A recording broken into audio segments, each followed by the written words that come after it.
Chaque année, 12 millions d'élèves sont scolarisés en France, dont 430 000 élèves en situation de handicap.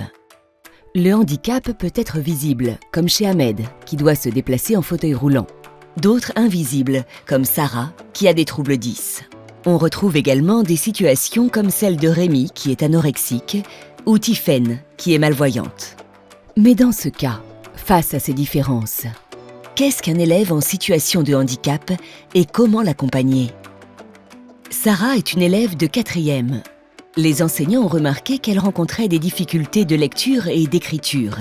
Décryptons ensemble cet exemple. Les difficultés de Sarah peuvent être liées à des facteurs de plusieurs natures.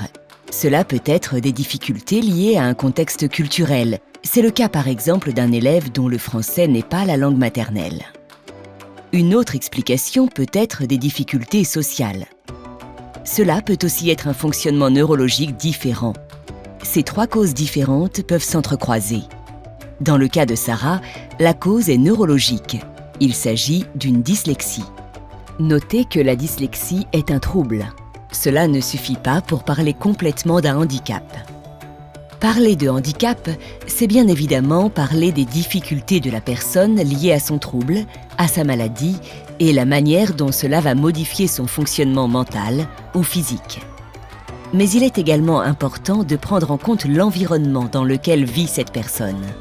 En effet, c'est l'interaction entre les troubles de la personne et son environnement qui produit une situation de handicap. Cet environnement fait parfois obstacle au fonctionnement particulier de l'élève. Dans ce cas, il participe à la situation de handicap. Un environnement scolaire adapté permettra à Sarah de suivre ses apprentissages et participer à la vie en société.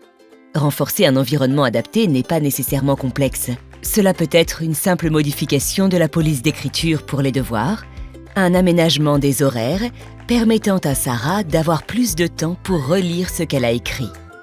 Personnel enseignant, de surveillance, de restauration, de direction, nous avons tous un rôle à jouer pour faciliter l'inclusion des élèves en situation de handicap au collège.